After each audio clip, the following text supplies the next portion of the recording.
Car accident ஒன்றில் 6 மாதத்துக்கு உங்களுக்கு ஜொப்புக்கு போகலாமல் போயிட்டு இந்த 6 மாதமும் எந்த விதமான இன்கம் உங்களுக்கு இல்லை. இந்த இன்கம் இல்லாமல் உங்களால் ஒன்டேரியோவில் சர்வை பண்ண இயலுமா? அப்படி சர்வை பண்ண முடியாதுன்னு சொன்னால் அந்த வீடியோ ஃபுல்லாக பாருங்கள். ப்ளஸ் இது கட்டாயம் உங்களுக்கு ஃபியூச்சரில் தேவைப்படலாம். வீடியோ சேவ் பண்ணி வச்சுக்கொள்ளுங்க.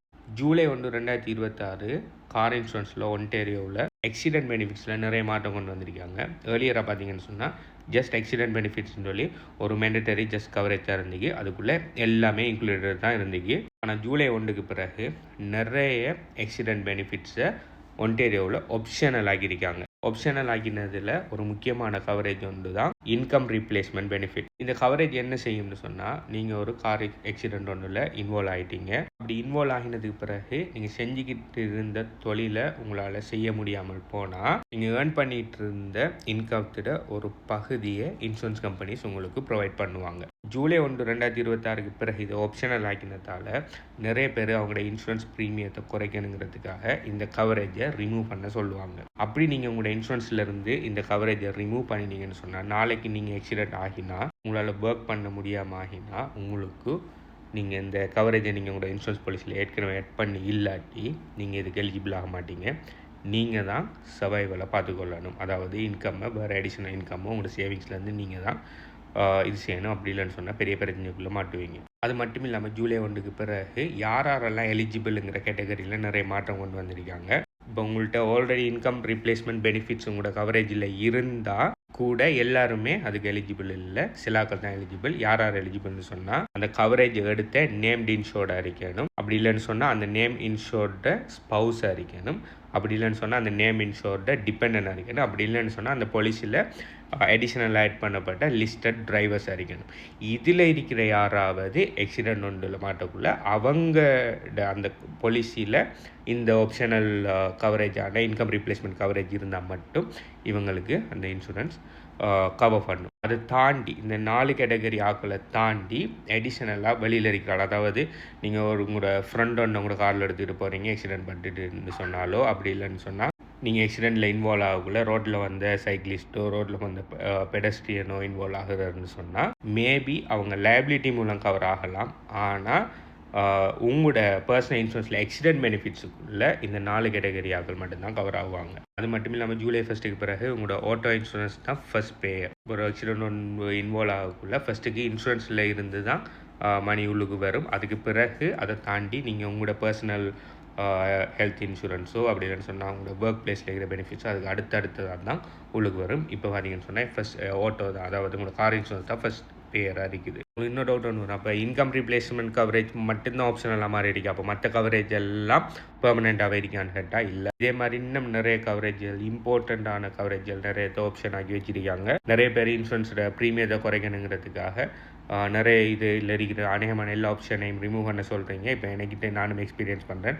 எல்லாத்தையும் ரிமூவ் பண்ணுங்க, ஒன்றும் தேவையில்லைன்னு சொல்லி இதில் பாரதூரம் தெரியாமல் கதைக்கிங்க. நீங்கள் ஒரு ஆக்சிடெண்ட்டில் இன்வால்வ் ஆகிற வரைக்கும் இது தேவையில்லாத மாதிரி தான் இருக்கும். ஆனால் இதெல்லாம் எப்போ தேவைப்படும் சொன்னால் நாளைக்கு ஒரு அசம்பாவித நடவுக்குள்ளே எல்லாம் தேவைப்படும். ஸோ இது பார்ட் 1 வீடியோ. இதில் இன்கம் ரீப்ளேஸ்மெண்ட் கவரேஜை காய்ச்சிருக்கேன். இதே மாதிரி இதுக்கு அடுத்ததாக மற்ற ஆப்ஷனல் கவரேஜ்கள் என்ன, அது எந்த அளவுக்கு முக்கியமாக இல்லையாங்கிற எல்லா விஷயத்தையுமே அடுத்தடுத்த வீடியோ சீரிஸில் நான் போட போகிறேன். மேபி இந்த வீடியோ நீங்கள் பார்க்க டைமுக்கு ஆல்ரெடி நான் செஞ்சுருக்கலாம். அப்படி செஞ்சுருந்தேன் அந்த கீழே இருக்கிற இந்த பிளேலிஸ்ட்டில் இருக்கும், போய் பார்த்துக்கொள்ளுங்கள். உங்களுக்கு இன்னொரு கொஸ்டின் வரலாம். ஆல்ரெடி என்கிட்ட கார் இன்சூரன்ஸ் இருக்குது. நான் அந்த கார் இன்சூரன்ஸ் எடுத்தது ஜூலை 1, 2026 முதல் எடுத்தேன். அப்போ எனக்கு என்ன மாதிரின்னு சொல்லி உங்களுக்கு ஒரு கொஸ்டின் கொண்டு வரும். நீங்கள் ஜூலை 1, 2026 முதல் இன்சூரன்ஸ் எடுத்துருப்பீங்கன்னு சொன்னால் ஆல்ரெடி இதில் இருக்கிற ஆப்ஷனல் எல்லாமே டிஃபால்ட்டாகவே உங்களோட இன்சூரன்ஸில் இருக்கும். நீங்கள் தேவைன்னு சொன்னால் அதை அப்படியே கண்டினியூ பண்ணலாம். அதாவது அவங்களோட பாலிசி ரினியூவல் வரைக்கும் நீங்கள் கண்டினியூஸாக அப்படியே கொண்டு போகலாம். அப்படி இல்லை இதில் ஏதாவது ஆப்ஷனல் கவரேஜ் உங்களுக்கு தேவையில்லைன்னு சொன்னால் ஜூலை 1, 2026 பிறகு நீங்கள் உங்களோட இன்சூரன்ஸ் ஏஜென்ட்டோ ப்ரோக்கரையோ கண்டெக்ட் பண்ணி அதில் இருக்கிற தேவையில்லாத ஆப்ஷனல் கவரேஜில் நீங்கள் தேவைன்னா ரிமூவ் பண்ணி உங்களோட ப்ரீமியத்தை குறைக்கலாம். ஆனால் நீங்கள் ஆல்ரெடி இன்சூரன்ஸ் எடுத்துப்பீங்கன்னு சொன்னால் ஆல்ரெடி எல்லா ஆப்ஷனல் கவரேஜுமே உள்ளுக்கு ஆக்சிடென்ட் பெனிஃபிட்ஸுக்குள்ளே இன்க்ளூடட் ஆகி தான் இருக்குது. ஆனால் நீங்கள் ஜூலை 1க்கு பிறகு உங்களோட ரினியூவல் வருது, அப்படி இல்லைன்னு சொன்னால் ஜூலை 1க்கு பிறகு தான் நீங்கள் ஃபஸ்ட்டாக கார் இன்சூரன்ஸ் எடுக்க போகிறீங்கன்னு சொன்னால் கட்டாயம் இந்த ஆப்ஷனல் ஆக்சிடென்ட் பெனிஃபிட்ஸை உங்களோட இன்சூரன்ஸ் ஏஜென்ட்டோடையோ ப்ரோக்கரோடையோ கோ த்ரூ பண்ணி அதில் எது தேவையில்லைன்னு சொல்லி நீங்கள் தான் நீங்கள் ஆட் பண்ண வைக்கணும். அடுத்தது இன்னொரு விஷயம் ஒன்று நான் அப்சர்வ் பண்ணுறேன். இப்போ இதை மாதிரி ஆப்ஷனல் பெனிஃபிட்ஸ்கள் இருக்குது.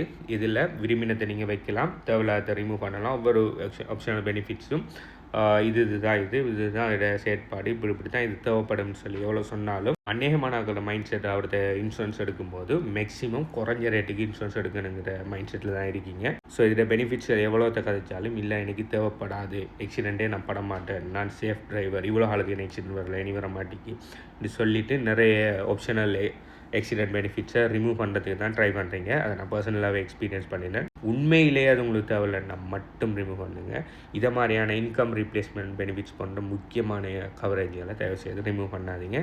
பெரிய அளவில் கை சேதப்படுவீங்க. நீங்கள் ஒன்டேரியோவில் புதுசாக கார் இன்சூரன்ஸோ ஹோம் இன்சூரன்ஸோ எடுக்க போகிறீங்க. அப்படி இல்லைன்னு சொன்னால் ஆல்ரெடி நீங்கள் வச்சிருக்கிற கார் இன்சூரன்ஸோ ஹோம் இன்சூரன்ஸோ இன்னொரு 10-20 நாளில் எக்ஸ்பயர் ஆக போகுது, இல்லாட்டி ரினியூவல் ஆக போகுதுன்னு சொன்னால் நீங்கள் என்ன கண்டெக்ட் பண்ணலாம். நான் ஒன்டேரியோவில் லைசன்ஸ் இன்சூரன்ஸ் ப்ரோக்கர். எங்களோட ப்ரோக்கரேஜில் பார்த்தீங்கன்னு சொன்னால் நாங்கள் 30 கம்பெனிஸோட ஒர்க் பண்ணிகிட்ருக்கோம்.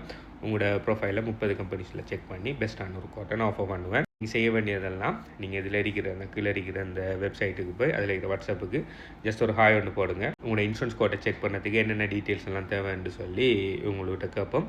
அந்த டீட்டெயில்ஸ் எல்லாம் தான் நீங்கள்னு சொன்னால் உங்களோட கோட்டை செக் பண்ணிவிட்டு உங்களுக்கு நாங்கள் அதை சென்ட் பண்ணுவோம். அதுக்கு பிறகு நீங்கள் உங்களோட ஆல்ரெடி இருக்கிற கம்பெனிஸ்லேயே நீங்கள் இருக்கிறதா, அப்படி இல்லைன்னு சொன்னால் சேஞ்ச் பண்ணுறதா, அப்படி இல்லைன்னு சொன்னால் இந்த நான் ஆஃபர் பண்ணினா அந்த ஃபோட்டோட மூவ் பண்ணுறதா, அப்படி இல்லைன்னு சொன்னால் வேறு ஃபோட்டோக்கு போகிறதா நீங்கள் முடிவு எடுத்துக்கொள்ளலாம். இந்த கண்டெக்ட் பண்ண டீட்டெயில்ஸ் பார்த்தீங்கன்னு சொன்னால் இந்த கீழே இருக்கிற இந்த வெப்சைட் azivasan.ca வெப்சைட்டில் இருக்குது. அப்படி இல்லைன்னு சொன்னால் எனக்கு டிரெக்டாக டிஎம் பண்ணிங்கன்னு சொன்னால் எனக்கு கண்டெக்ட் பண்ண டீட்டெயில்ஸ் வரும். இந்த income replacement optional accident benefit பற்றி நீங்கள் என்ன நினைங்க? நீங்கள் உங்களோட கவரேஜில் இதை வைப்பீங்களா, அப்படி இல்லைன்னு சொன்னால் இதை ரிமூவ் பண்ணுவீங்களான்னு சொல்லி கமெண்ட்டில் தெரியப்படுத்துங்க. இன்னொரு ஆப்ஷனல் ஆக்சிடென்ட் பெனிஃபிட் கவரேஜ் வீடியோவில் சந்திப்போம். பாய்.